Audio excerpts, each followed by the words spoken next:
Notre thème, c'est Pourim, et je voudrais l'aborder sous un angle un peu particulier et vous poser la question suivante.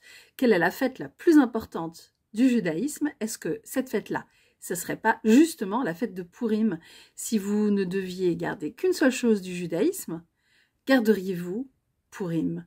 Alors, mon avis sur cette question, je vous le donnerai à la toute fin de la vidéo, mais ce que je voudrais faire maintenant, c'est voir avec vous cette fête de Pourim, quel sens elle a aujourd'hui et quelle importance et pourquoi on peut effectivement dire que c'est la fête la plus importante. On n'est pas obligé de faire ce choix, mais pourquoi est-ce que ce choix est justifiable?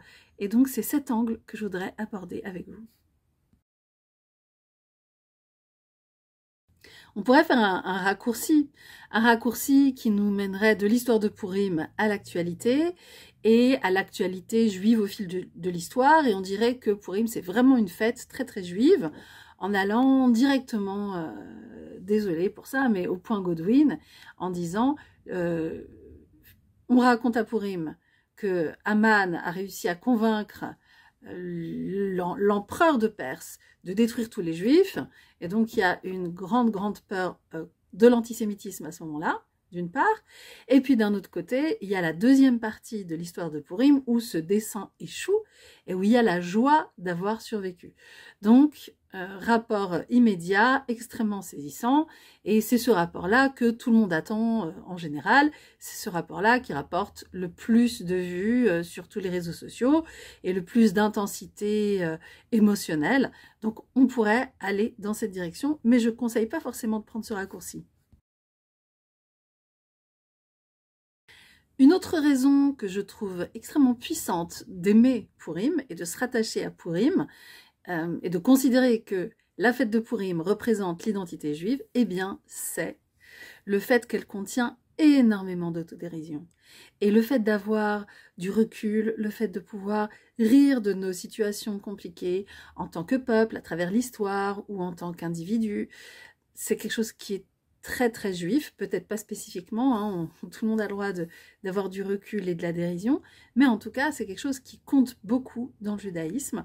Donc Pourim réalise cette chose-là à travers le fait que, par exemple, on dit des choses mais on ne veut pas les entendre. Qu'est-ce qu'on dit et qu'on ne veut pas entendre? Eh bien c'est le nom de Haman. Très très fort, c'est-à-dire que la personne qui a semblé, selon le récit d'Esther, Haman qui semblait avoir le pouvoir de détruire l'ensemble du peuple, on veut réduire son emprise sur nous à néant. Quand on entend son nom, on fait un petit coup de crécelle, on fait du bruit, certains imitent des bruits d'animaux, pour qu'on n'entende pas son nom. Donc on dit quelque chose mais on ne veut pas l'entendre. On raconte une histoire mais on ne croit pas forcément à cette histoire, et vous verrez soit dans les commentaires en dessous, soit sur ma chaîne YouTube ou sur mon site, je ferai référence à différents articles qui prouvent, mais on le sait et on le sent, que l'histoire d'Esther, le livre d'Esther n'est pas une histoire véridique mais un excellent conte à la mode de la façon dont les Grecs percevaient les Perses, mais vraiment extrêmement bien réalisé. Donc il y a une chose qui est réelle, c'est l'antisémitisme au fil de l'histoire, et puis il y a une chose qui est composée, c'est ce récit. Donc on écrit quelque chose, non pas pour le croire, mais parce que ça nous fait du bien de le lire, d'en rire ensemble. Et donc ça, c'est quelque chose de vraiment très important dans la tradition juive, d'avoir de l'autodérision, de ne pas s'empêcher de dire des choses et de ne pas faire semblant qu'on serait censé les croire. Je rappelle d'ailleurs à cette occasion que quand on dit « Amen », ça ne veut pas dire « j'y crois », mais ça veut dire « je suis fidèle à ce que ce récit signifie dans la tradition juive », ou simplement, parfois, ça veut juste dire « je suis là, tu peux compter sur moi ».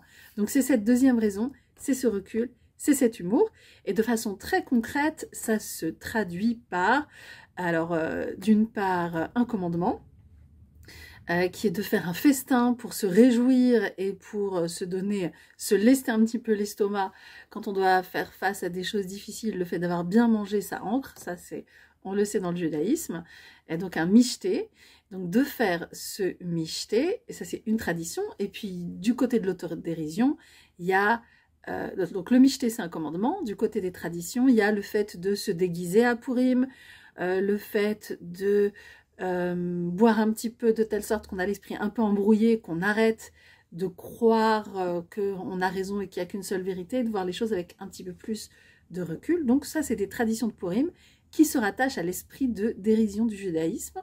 Et cet esprit de dérision, il est tellement central que la fête de Purim est essentielle. Ça, c'est notre deuxième argument.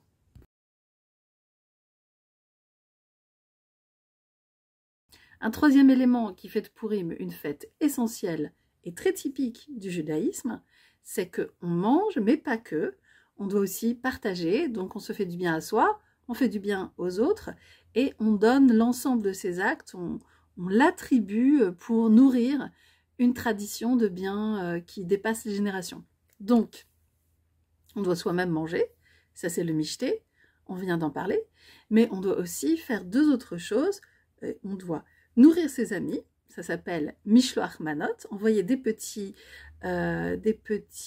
paniers, enfin en tout cas deux types d'aliments différents pour réjouir nos amis. Et Matanot Laevionim, on doit faire des cadeaux ou donner de l'argent le jour même de Purim aux personnes qui sont en difficulté, parce qu'il n'y a pas de joie personnelle si elle n'est pas également une joie partagée. Et donc, là, on a vu les quatre grands commandements de Purim, lire la Megillah, lire l'histoire avec son aspect de dérision. On a vu le michté, le fait de manger soi-même. On a vu le fait de donner à manger à ses proches, des choses bonnes, et le fait de donner à manger à des personnes pauvres. C'est les commandements vraiment, vraiment fondamentaux de la fête de Purim, donc qui inscrivent l'amour de soi avec l'amour de l'autre.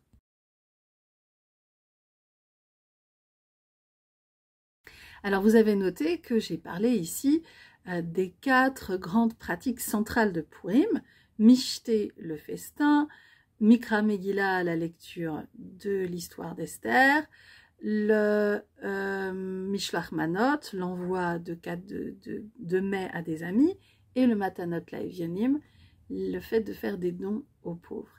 Et ces quatre choses-là s'inscrivent dans un cadre qui date pas d'hier soir, qui date d'il y a très très très longtemps. Et ce que je veux dire par là, pourquoi je raconte ça, c'est parce que c'est un autre des éléments essentiels du judaïsme, qu'on réfléchit à la façon appropriée de faire les choses, et qu'on l'écrit, et qu'on en parle, et qu'on confronte nos points de vue, et qu'on les reconfronte à la génération d'après, et qu'il y a toujours un renouvellement, mais ce renouvellement, il est sur une base. Et cette base, c'est ce qu'on appelle la halacha. On traduirait par la loi juive, mais ça veut dire surtout le système de pratique continue qui se transmet, qui évolue, mais qui garde toujours un ancrage et qui permet que quand je me fais du bien à moi et du bien aussi à mes amis et du bien aussi aux personnes en difficulté en mangeant et en offrant des mets à déguster, eh bien en même temps, je le fais d'une certaine façon qui va enrichir et soutenir la façon dont tous les autres juifs et juives d'aujourd'hui et du passé et de l'avenir, à leur façon, ils le redéfiniront comme ils veulent, vivent ce partage. Et donc ça, c'est la halacha. Elle existe aussi à Purim. Et même si elle ne différencie pas Purim des autres fêtes, elle est très représentative. Et comme elle est présente dans Purim, on pourrait garder Purim.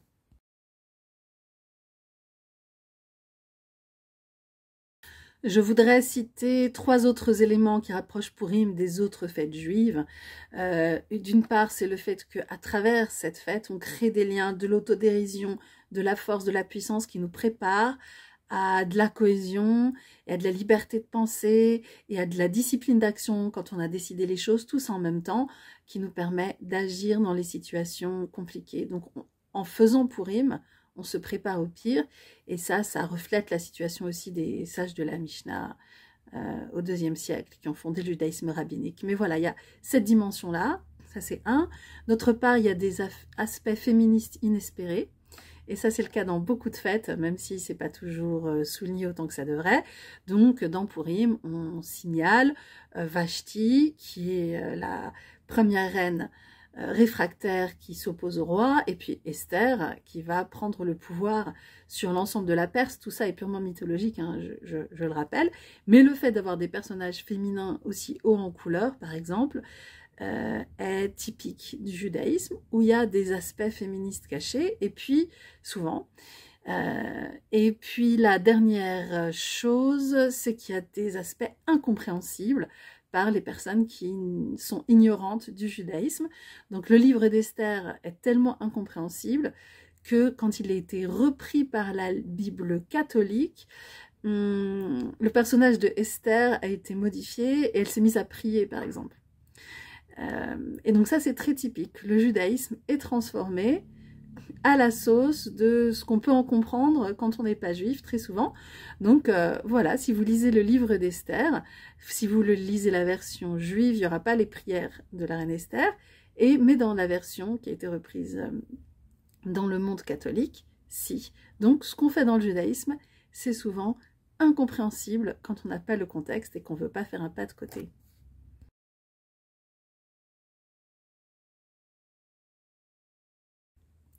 Cette idée que Purim est centrale dans le judaïsme, peut-être plus importante que toutes les autres fêtes, ce n'est pas mon idée. Elle a été dite bien avant moi, d'une part par le Zohar, et d'autre part par le Talmud de Jérusalem et par le Midrash. Donc le Zohar nous dit, à partir de la fête de Kippour, et vous voyez ce que c'est Kippour.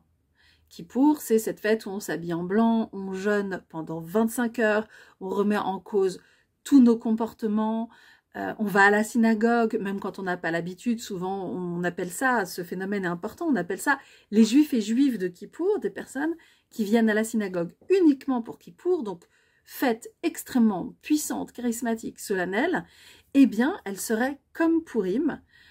Kippour, ça dit également Yom HaKippurim, Kippurim, vous entendez que le nom de Purim est dans le nom de Kippour, et donc que Kippour est comme Purim.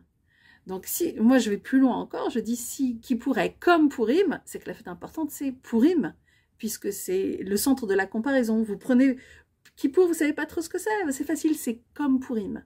Donc ça met vraiment la fête de Purim au centre. Et donc il y a d'autres sources qui citent également l'importance de la fête de Purim en disant que, là je parle du Talmud de Jérusalem, que tous les livres de la Bible sont amenés à disparaître, sauf les 5 livres de Moïse et la Megillah d'Esther et l'histoire d'Esther. Donc, vraiment quelque chose d'absolument central ici, et que toutes les fêtes également, là on est dans le Midrash, que toutes les fêtes sont également appelées à disparaître. On est dans le Midrash sur les proverbes. Toutes les fêtes sont appelées à disparaître, sauf la fête de Purim qui ne disparaîtra jamais. Donc voilà pour les sources qui nous parlent elles aussi de l'importance de la fête de Purim.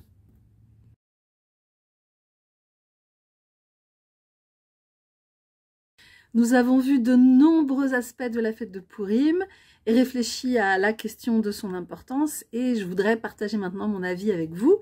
Dites-moi si vous êtes d'accord ou non. Donc pour moi, la fête de Purim est très importante, elle offre un potentiel extraordinaire, mais, car il y a un mais. Ce que je pourrais dire, c'est que comme cette fête ne se produit qu'une seule fois dans l'année, ça rend difficile son action sur le long terme, en termes de faire évoluer nos comportements. Et c'est ce que dit la Mishnah au Rayot, entre une chose régulière et une chose exceptionnelle, ben, peut-être qu'on aurait tendance à choisir l'exceptionnel, mais en vrai, il faut choisir le régulier. Et donc, peut-être que Shabbat gagnerait sur Purim à cause de cette raison-là. Cependant, il suffit de faire vivre Purim d'une façon ou d'une autre tout au long de l'année, avec la générosité qui est attachée à la fête, l'autodérision qui lui est attachée, et cette dimension de partage et d'étude qui sont très significatives du judaïsme. Donc j'adore cette fête de Purim, je suis contente d'avoir pu partager quelques mots à ce sujet avec vous. Je vous souhaite d'excellents préparatifs et je vous dis à très bientôt.